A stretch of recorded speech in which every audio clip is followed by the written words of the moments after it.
Namo Sang Hyang Adi Buddhaya. Namo Tassa Bhagavato Arahato Sama Sambuddhassa. Namo Sabbe Bodhisataya Mahasataya. Bapak-bapak, ibu-ibu, dan saudara-saudari yang berbahagia dan terkasih dalam Dharma, saya Upasaka Pandita Aryananda Sahari. Merupakan suatu kebahagiaan pada kesempatan ini kita bertemu lagi dalam Mutiara Iman dengan tema Tiratana. Sekarang saya berada di lokasi Wihara Budayana, Jalan Veteran Banjarmasin. Bapak-bapak, ibu-ibu yang berbahagia di dalam Dharma, topik pembahasan kita adalah Tiratana, atau biasa disebut dengan Triratna. Ti artinya tiga atau tri. Ratana atau ratna berarti permata. Jadi Tiratana atau Triratna berarti tiga permata. Nah, umat Buddha berlindung kepada Triratna atau Tiratana. Permata yang pertama adalah permata Buddha. Siapakah Buddha itu? Buddha ini bukan nama diri, tetapi adalah sebuah gelar yang diberikan kepada seseorang yang mencapai pencerahan sempurna dengan daya upaya sendiri. Kita contohkan seperti Pangeran Siddhartha. Pangeran Siddhartha adalah seorang anak raja yang dilahirkan di Taman Lumbini dari seorang ayah sebagai penguasa kerajaan Sakya. Beliau dilahirkan pada tahun 623 sebelum Masehi yang kelak akan menjadi seorang Buddha. Nah, Pangeran Siddhartha ini dengan perjuangan yang sangat berat dengan kesulitannya, akhirnya Pangeran Siddhartha ini mencapai tingkat Buddha. Setelah mencapai pencerahan sempurna, maka gelar Buddha itu diberikan. Berarti Buddha itu bukan nama diri. Bapak Ibu yang berbahagia di dalam Dharma, Buddha itu ada tiga jenis, ya, yang kita kenal ada tiga jenis. Namun dalam Mahayana itu ditambah dengan satu jenis lagi, berarti ada 4. Yang pertama adalah yang dikenal dengan Sama Sambuddha. Sama Sambuddha ini artinya manusia Buddha. Jadi makhluk yang lahir sebagai manusia dan akhirnya mencapai tingkat Buddha, itu disebut dengan Sama Sambuddha, atau biasa disebut dengan Buddha Mahatau. Kenapa disebut dengan Buddha Mahatau? Karena Buddha ini, Sama Sambuddha ini, beliau bisa mengetahui potensi dari setiap makhluk dan semua apa yang terjadi pada makhluk tersebut. Beliau adalah penemu kebenaran dan mengajarkan kepada semua makhluk hidup. Itu adalah Sama Sambuddha. Yang kedua adalah Paceka Buddha. Paceka Buddha itu disebut dengan Buddha diam, karena Paceka Buddha ini tidak menurunkan ajaran. Dengan adanya Paceka Buddha ini, itu tidak ada siswa suci. Kapan Paceka Buddha itu turun? Paceka Buddha itu turun apabila pada zaman peralihan dari satu Sama Sambuddha atau Buddha Mahatau ke satu Sama Sambuddha yang lainnya. Kita contohkan, Buddha ke-27 adalah Buddha Kassapa, di mana ajarannya telah dilupakan.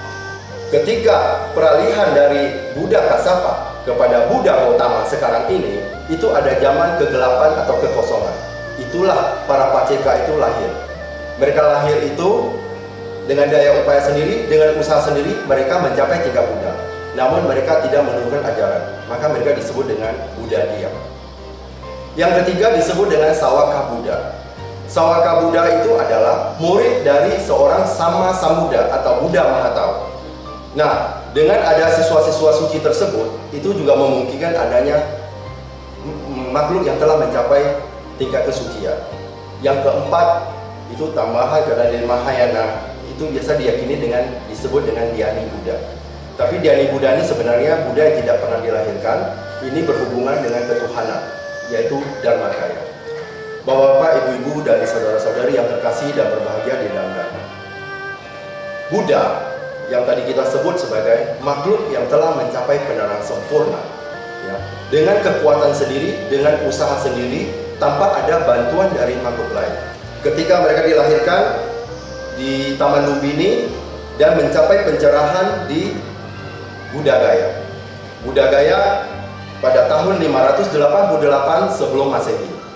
Nah, setelah Pangeran Siddhartha ini mencapai tingkat kebuddhaan, beliau melihat alam semesta ini dan melihat ajaran ini, hukum-hukum ini, dan dikonseplah menjadi satu ajaran yang disampaikan kepada manusia. Itu yang pertama. Yang kedua adalah Dhamma. Permata yang kedua adalah Dhamma. Apakah Dhamma itu? Dhamma itu adalah ajaran. ajaran Buddha, ya. Ajaran Buddha tentang hukum-hukum alam semesta, ya. Kita contohkan seperti kita lihat dalam contohnya adalah salah satu adalah Cattari Arya Sacana, yaitu 4 kebenaran mulia. Dalam 4 kebenaran mulia itu, kalau kita bisa mengibaratkan Buddha ini sebagai seorang dokter, ya. Buddha mengatakan demikian. Poin pertama adalah dukkha arya sacca, atau kebenaran mulia tentang dukkha atau penderitaan. Ya. Kalau kita ibaratkan Buddha sebagai seorang dokter, Buddha mengatakan bahwa manusia itu menderita, atau dokter menyatakan bahwa Anda itu sakit. Itu yang pertama. Yang kedua adalah dukkha samudaya arya sacca. Artinya asal mulanya dukkha. Kalau kita ibaratkan sebagai dokter, dokter menyatakan bahwa yang pertama Anda sakit, yang kedua apa jenis penyakit kita. Nah, Buddha menyatakan bahwa penyakit kita itu adalah tanha, ya. Tanha dan awija. Tanha itu adalah nafsu keinginan, pemuasan pada nafsu keinginan. Awija adalah kebodohan. Inilah sumber dari penderitaan. Bapak-bapak, ibu-ibu, dan saudara-saudari yang terkasih dan berbahagia di dalam Dharma, kembali bersama saya, Upasaka Pandita Aryananda Sahari. Kita lanjutkan dalam Mutiara Iman. Kita lanjutkan dengan pembahasan tadi. Tadi kami sudah mengatakan bahwa diibaratkan Buddha seorang dokter untuk yang pertama adalah dukkha arya sacca. Artinya kebenaran mulia tentang penderitaan. Kalau itu diibaratkan sebagai dokter, dokter menyatakan bahwa kita ini sakit. Yang kedua adalah kebenaran mulia tentang asal mulanya dukkha, atau dukkha samudaya arya sacca. Di sana menyatakan asal mulanya penyakit. Misal penyakit kita apa? Buddha juga memproklamirkan bahwa kita ini sakit. Sakit kita apa? Sakit kita itu dipengaruhi oleh awija dan tanha. Apakah awija itu? Awija itu adalah kebodohan, ya, kegelapan batin, ya, yang menyatakan bahwa kehidupan ini butuh bahagia, ya, konsep kehidupan yang salah. Yang kedua adalah tanha. Tanha itu adalah penguasaan nafsu yang terus menerus. Ketika kita puaskan, dia akan terus ketagihan. Itulah dua ini adalah sumber penderitaan. Sumber penderitaan itu adalah sebenarnya adalah ketidakpuasan. Ketidakpuasan kita terhadap kehidupan ini. Salah satu contohnya, kita bertemu dengan orang yang kita sukai, akhirnya terjadi perpisahan. Itu adalah ketidakpuasan. Kita menginginkan sesuatu yang bagus, yang mahal, tapi akhirnya kita harus menderita karena dia akan terjadi kelapukan. Itu yang kedua. Yang ketiga adalah dukkha nirodha arya sacca. Jadi kalau Buddha mengatakan bahwa itu bisa diakhiri penderitaan tersebut. Kalau kita ibaratkan sebagai dokter, penyakit kita ini bisa disembuhkan, ya, bisa disembuhkan. Dukkha nirodha arya sacca berarti kebenaran mulia tentang lenyapnya dukkha, bahwa dukkha ini atau sakit ini bisa disembuhkan. Nah, yang membuat Buddha itu dikenal sampai sekarang itu adalah yang keempat. Keempat adalah dukkha nirodha gamini pada arya sacca. Artinya kebenaran mulia tentang jalan menuju lenyapnya dukkha. Ini biasa disebut dengan Arya Atangika Magga, atau dalam bahasa Sanskertanya Hasta Arya Magga, atau lebih dikenal dengan Majjhima Patipada, atau yang kita kenal dengan istilah jalan tengah. Nah, pada poin yang keempat ini, kalau kita ibaratkan Buddha ini sebagai seorang dokter, ya, Buddha memberikan satu resep, ya, bahwa yang ketiga penyakit kita bisa sembuh. Nah, yang keempat inilah resepnya, jalan menuju hancurnya atau lenyapnya dukkha itu dengan jalan tengah. Kenapa jalan tengah? Karena Pangeran Siddhartha ini pernah menempuh dua jalan ekstrim. Ekstrim yang pertama ketika lahir sebagai pangeran dan masih tinggal di istana, beliau ini bergemilangan harta, ya, menikmati harta kekayaan orang tuanya di istana yang begitu megahnya. Yang kedua adalah ketika beliau menyiksa diri, ya, di hutan Uruvela selama hampir 6 tahun sampai hampir merenggut nyawanya. Jadi dua ekstrim ini akhirnya beliau menemukan satu jalan. Yang dua jalan ekstrim itu yang disebut dengan Majjhima Patipada atau disebut dengan jalan tengah. Kita hidup ini jangan terlalu menyiksa diri. Menyiksa diri artinya ekstrim ke kiri. Dan jangan juga kita terlalu ekstrim ke kanan, terlalu hidup ke duniawian. Kita harus ada jalan di antara kedua itu, itulah disebut dengan jalan tengah atau majjhima patipada. Jalan tengah ini itu terdiri dari 8, ya, yang biasa disebut dengan Arya Atangingga Magga atau jalan mulia berunsur 8. Yang paling pertama itu adalah pengertian benar. Jadi Buddha menyatakan segala sesuatu kalau didahului dengan pengertian benar, akhirnya itu tidak akan salah. Makanya segala sesuatu yang mau kita kerjakan, kita harus mengerti dulu, mengerti secara benar. Itu yang pertama. Yang kedua itu adalah pikiran benar, ya. Pikiran kita ini harus benar. Dengan pengertian benar, pikiran itu harus benar. Makanya pengertian benar dengan pikiran benar ini disebut dengan kelompok kebijaksanaan. Inilah tujuan tertinggi dari agama Buddha adalah mencapai kebijaksanaan. Yang ketiga adalah sama waca, perkataan benar. Kita berucap yang benar, ya. Artinya kita tidak berucap sesuatu yang tidak bermanfaat atau sesuatu yang kira-kira tidak bermanfaat tetapi bisa menyinggung perasaan orang lain, ya. Yang keempat adalah perbuatan benar. Kita harus bertindak setelah kita berkata benar, kita harus bisa berbuat dengan benar. Berbuat benar adalah berbuat yang bermanfaat buat orang lain. Terus yang kelima itu adalah mata pencaharian benar. Ini penting. Di dalam agama Buddha, seseorang dikatakan berbuat atau mata pencaharian benar itu adalah tidak menjual senjata yang tujuannya untuk menyakiti makhluk lain, atau menjual daging yang tujuan untuk dikonsumsi orang lain, atau menjual makhluk hidup yang tujuan untuk dikonsumsi. Itu diusahakan untuk dihindari. Yang keenam adalah samawayama. Samawayama ini penting karena usaha kita adalah untuk menghancurkan pikiran-pikiran negatif yang belum muncul. Terus itu menghancurkan pikiran-pikiran negatif yang telah muncul atau perbuatan negatif yang sudah muncul. Ya. Terus kita berusaha untuk membangkitkan perbuatan baik yang belum muncul. Terus yang keempat adalah kita memelihara perbuatan baik yang telah ada.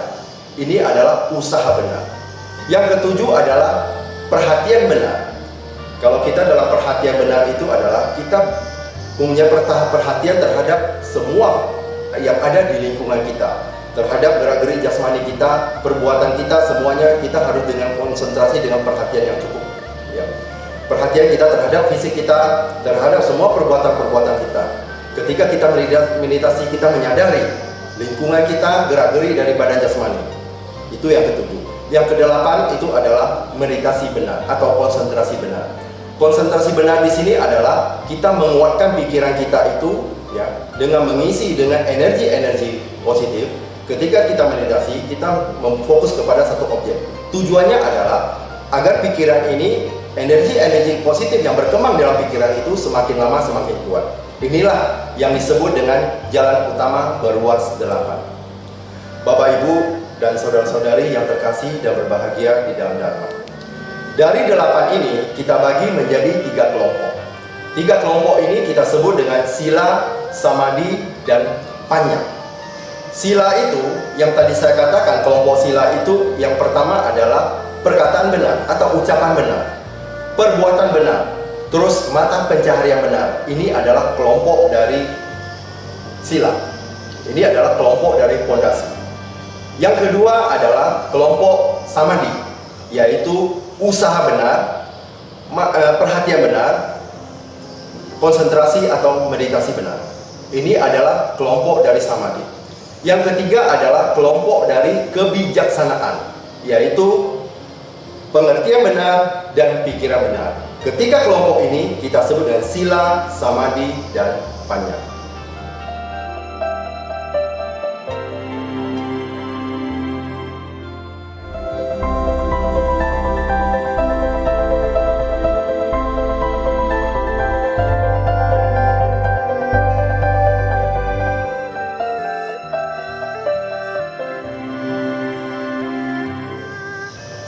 Baik, kembali bersama saya Upasaka Pandita Aryananda Sahari dalam Mutiara Imam sesi Agama Buddha.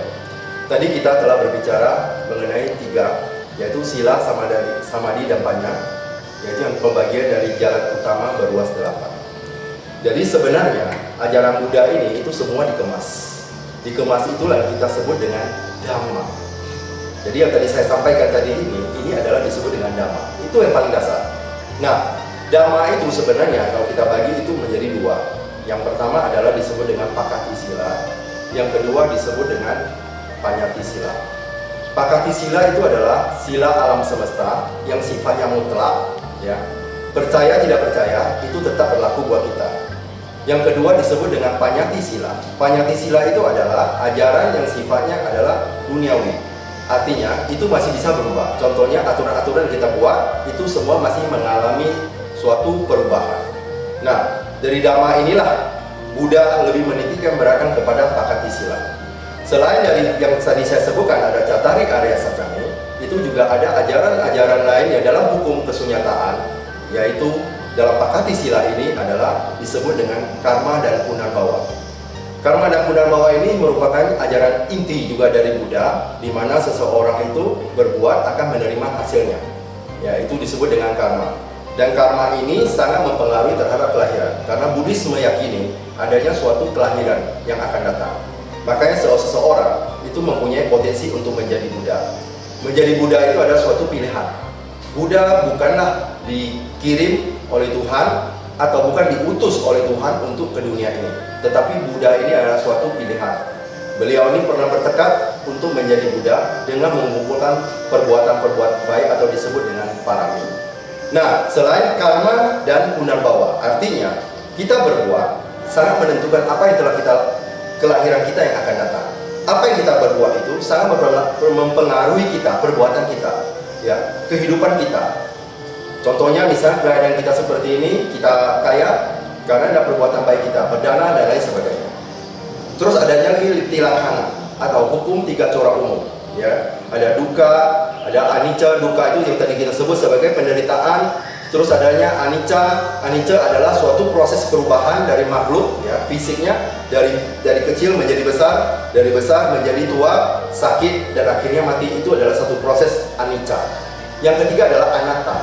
Anatta ini adalah mengatur tentang orang menyatakan bahwa roh ini kekal. Di dalam Buddhis, anatta atau roh ini sifatnya tidak kekal, ya. Energi dari kehidupan kita ini seperti sebuah bola yang didorongkan ke atas. Ketika energi itu habis, dia akan turun ke bawah. Dia terus mengalami satu perubahan. Itulah konsep dari anatta. Dari semua yang saya terangkan tadi itu, ini adalah konsep Dhamma. Makanya umat Buddha berlindung kepada Dhamma, berlindung kepada kebenaran. Kebenaran yang mana? Kebenaran yang sifatnya mutlak. Itu tadi kita sudah membahas tentang Buddha, Dhamma. Yang ketiga adalah permata, yang ketiga adalah Sangha. Sangha ini adalah persaudaraan suci para Arya.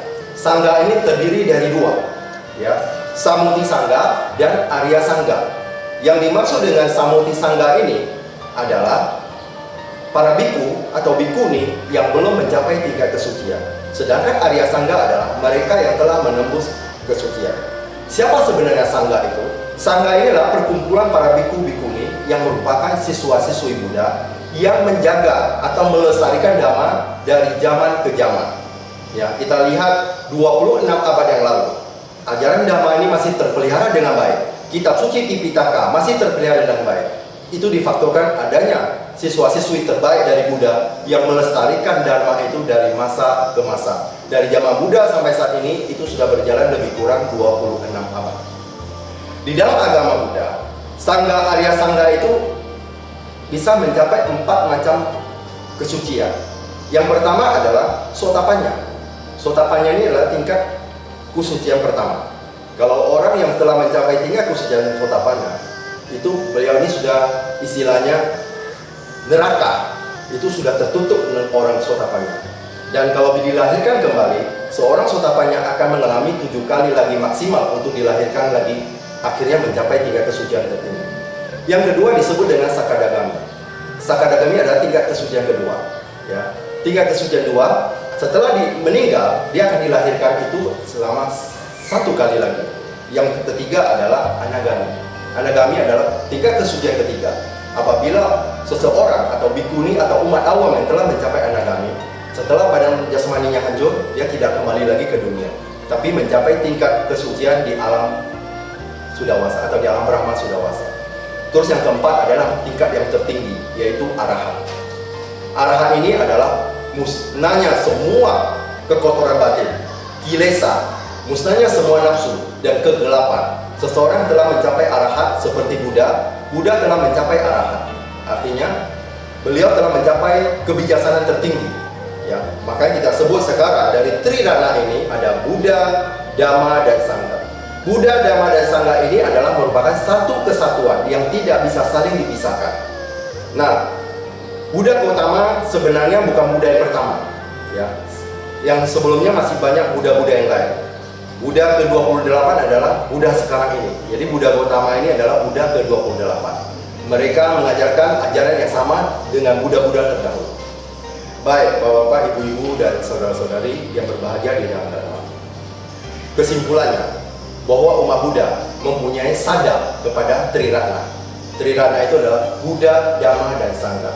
Seseorang sebelum belajar agama Buddha harus memahami ini dulu. Apa yang disebut dengan Buddha, apa itu Dhamma, dan apa itu Sangha. Setelah mengerti ini, orang tersebut baru bisa menindaklanjuti untuk pelajaran yang lebih tinggi. Demikian Mutiara Iman pada kesempatan ini. Saya Upasaka Pandita Aryananda Sahari mengucap terima kasih. Semoga dengan Mutiara Iman ini Bapak Ibu dimanapun berada dapat berbahagia, ya. Dan terimalah salam kami kembali, ya, dengan mengucapkan Sabe Sata Bhavantu Sukhitata. Semoga semua makhluk berbahagia. Sadhu, sadhu.